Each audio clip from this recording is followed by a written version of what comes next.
إنك halkan ka hadlaya waa Sheekh Cali Warsame Xasan iyo culimo kale oo la joogta oo iyaguna iga dambeyn doona halkan fadhigan culimada iyadana halkan aan ku fadhina waxa weeye uu ku saabsan yahay ninka maxbuuska wadaadka maxbuuska ee la yiraahdo Cabdulmaarig Muuse Coldoon yaanu doonaynaa inaanu dawladda uga shafaaco qaadno oo aanu dawladda ka codsanaynaa in la sii daayo baan ka codsanaynaa dawladda ma ambaaraynayno iyada amniga iyo wixii walba iyada ku shuqul leh hadduu qofku wax galay iyo wax kale anagu iyagu baa og laakiin anagu waxaan ka codsanaynaa ninkaas wax qabadkii uu qabtay ama boosku kaga jiray magaalada Burco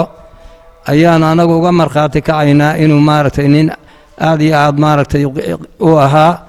waxtar u ahaa oo dad badan oo masaakiin ah oo markaa halka kan meediyaha uga ururin jiray dad badan Ilaahay gacantiisa Ilaahay subhanahu wa ta'ala ku caawiyay iyo juhdigu dhiibay markaa wax qabadkiisa oo gobolka Burco uu ku lahaa ayaanu maanta doonaynaa inaan ugu shafaaco qaadno oo hadduu xataa maaragtay gaf ku sameeyay wax gaf loo arki karo waa dhici karta qofku inuu is yiraahdo waxba waa iska caadi inuu ku dhaco wuxuu caadi is yiraahdo uu ka arkayo inayan ba dhib lahayn laakiin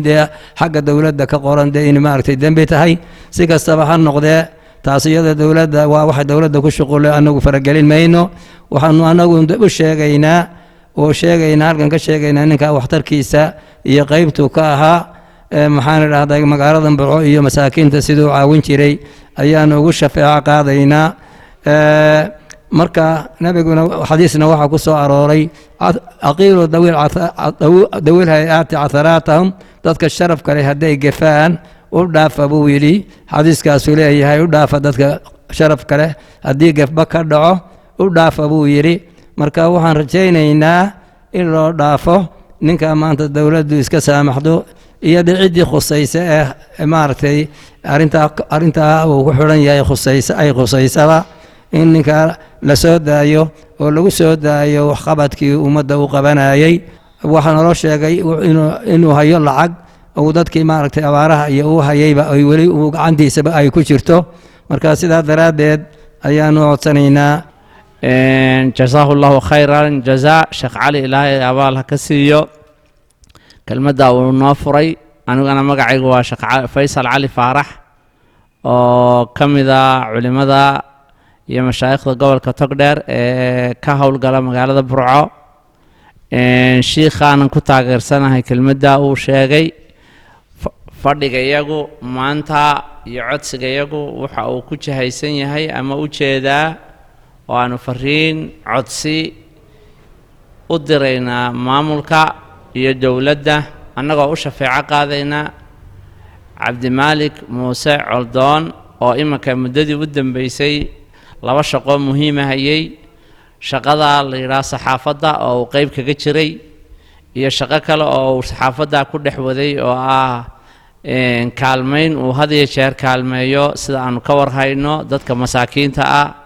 ee taagta daran oo runtii dad badan oo gobolka Togdheer iyo meelo kaleba ku sugan oo maartay Ilaahay subhanahu wa ta'ala fadligiisa kadib isagu sabab u ahaa wax qabadkooda iyo waxtarkooda ilaa uu gudidii abaaraha faraha badan oo kala jaajaada isaguna qayb ka yahay oo dhinaca kaga jiro hawlgalka tabarucaadka iyo baahida dadka maartay tabaalaysan abaaraha ku tabaaloobay wax ka qabadkooda oo la noo sheegay inuu haddaba lacag uu gacanta ku hayo oo aan wali gaarsiinin oo ay ka hortaagan tahay xariga uu ku jira inuu maartay shaqadiisa u sii qabto mar kale waxaan ku celinaynaa ninka anagu agteeda nin wacan buu ka ahaa aniga ardaydaydu ka mid ahaa oo ay soo maray masjidka iyo madaaristaba wanaag waxaan ahayn kuma ogeyn intii uu shaqadan ku dhex jirayna waxaan wanaag ahayn kuma ogeyn dawladdu waxay ku haysatay iyada og u gudbi mayno qofka bini'aadamku wuu khaldami karaa waxaan leenahay wanaagiisa badan ha loogu dhaafo khaladkiisa waxaan codsanaynaa sida sheekhuba iiga hormaray codsiga annagoo ku ayidayna aad iyo aad u codsanaynaa inka khaladka ka dhacay loogu dhaafo wanaagiisii faraha badnaa shaqadiisina loo ogolaado inuu halkii ka sii wato إن شاء الله تعالى وحن آذر رجيننا إن عدسقانا نقع أقبل الدونتان. بسم الله الحمد لله والصلاة والسلام على رسول الله صلى الله عليه وسلم. labada sheekhba ayaa dhameeyey oo iga hormaray sheekh cali iyo sheekh faysal allaha barakeeyo. anigana sheekh jaamac ismaan baa la yidhahaa, khadiibka masjid madiina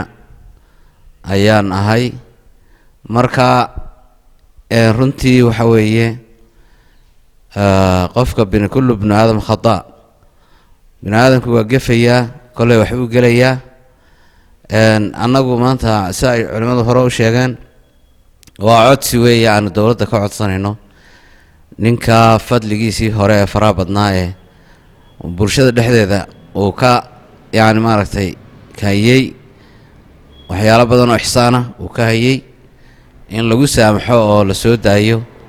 ayaanu codsanaynaa. waa maalintii koowaad ee aanu dowladda wax ka codsanno. anugu intaan xasuusanay ma garanayo wax kaloo aan dowladda ka codsanno.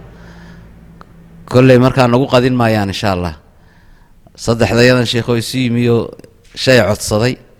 waxaanu isleenahay insha allah dowladdu waa idinka aqbalaysaa. runtii waxa weeye wanaaggaas hore in loogu dhaafo, haddii iminka uu dee arrinkiisa madmadow soo galay, in loogu dhaafo oo lagu soo daayo oo cabdimaalig markaa xisaankii iyo masaakiintii uu caawin jiray iyo arrinkan abaarahe uu wax kaga jiray iyo arrimahaasi oo dhammi waa arrimo dee u shafeeco qaadi kara. annaguna taas baanu sii buuxinaynaa, shafeecadayada aanu kusii xoojinaynaa. marka baaraka allah fiikum, ha la soo daayo. ciddii markaa ku shaqale arrintaas oo ay qusayso in ninkaa la soo daayo ayaanu aada iyo aada u codsanaynaa. waxaanaanu rajaynaynaa inaad naga aqbali doontaan. baaraka allah fiikum.